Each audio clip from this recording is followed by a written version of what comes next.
한미일 세 나라가 북한의 인권 상황이 전혀 개선되지 않고 있다고 강하게 규탄했습니다. 우크라이나가 철수한 동부 격전지는 곧바로 러시아 수중에 들어갔습니다. 취재 기자 연결해서 자세히 들어봅니다. 류재웅 기자. 네, 국제부입니다. 네, 한미일 3국이 북한 인권을 강하게 규탄했다고 하는데 어떤 내용입니까? 네, 유엔 주재 한미일 세 나라 대표부가 유엔 북한 인권조사위원회 보고서 발간 10주년을 맞아 공동 성명을 냈습니다. 10년 전 유엔은 북한 정권 치하에서 벌어지고 있는 광범위하고 조직적인 인권 탄압 참상을 지적했습니다. 한미일 세 나라는 이번 성명에서 북한은 여전히 세계에서 가장 억압적인 정권 가운데 하나로 남아 있다고 규정했습니다. 특히 표현의 자유는 물론 집회 결사의 자유, 종교의 자유, 거주 이전의 자유가 심각하게 제한된 상황이라고 지적했습니다. 이어 이런 인권 침해가 북한의 불법적인 대량 살상 무기나 탄도미사일 개발 프로그램과 뗄 수 없는 관련이 있다고 비판했습니다. 한마디로 무기 개발 자원을 조달하기 위해 주민을 착취하고 강제로 노동시켜 주민이 심각한 경제적 어려움을 겪는다고 설명했습니다. 네, 한미일은 또 중국이 탈북민을 북한으로 강제 송환해서는 안 된다는 원칙도 거듭 확인했다고요. 네, 그렇습니다. 세 나라 대표부는 북한이 국제법에 따른 인권 보호 의무를 이행하고 즉각 모든 인권 침해와 탄압을 끝내라고 압박했습니다.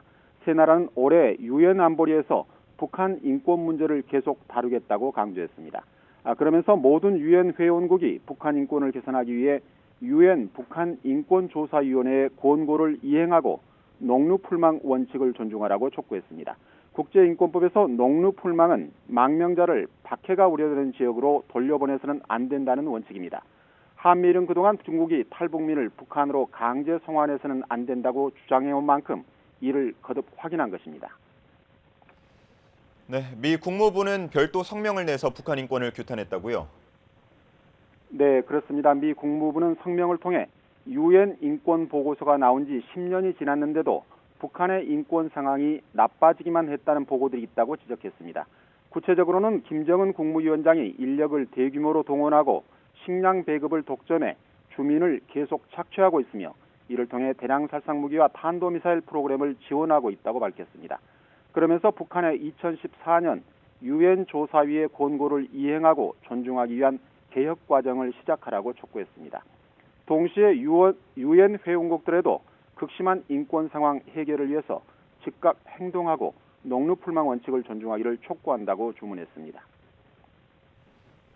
네, 마지막으로 우크라이나 전쟁 소식 알아보겠습니다. 우크라이나가 동부 격전지에서 철수했는데 러시아가 바로 점령했다고요? 네, 그렇습니다. 러시아군은 동부 도네츠크주의 격전지 아우디우카를 완전히 장악했다고 밝혔습니다. 세르게이 쇼이구 러시아 국방장관은 러시아군이 아우디우카 코크스 화학공장에서 얼마 안 되는 저항군을 상대로 마지막 소탕 작전을 펼치고 있다고 크렘린궁에 보고했습니다. 소셜미디어에도 러시아 군인들이 이 공장 건물 위로 올라가 러시아 국기를 올리는 장면이 나돌았습니다. 블라디미르 푸틴 러시아 대통령은 아우디우카 장악을 중요한 승리라고 치하했습니다. 아우디우카는 도네츠크의 러시아 통제 지역과 가까워 개전 초기부터 교전이 잦았고 최근 몇 개월 동안 러시아는 이곳에 병력을 집중해서 삼면에서 포위하면서 격전이 벌어져 왔습니다. 하지만 미국 의회의 우크라이나 예산 지원 통과가 늦어지는 상황에서 우크라이나는 결국 철수를 결정했고 볼로디미르 젤렌스키 대통령은 추가 군사 지원을 호소하기 위해 다시 서유럽을 방문했는데 이 상황에서 러시아는 바로 이곳을 점령했습니다.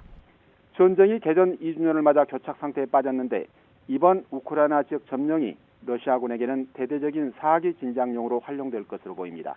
지금까지 국제부에서 전해드렸습니다.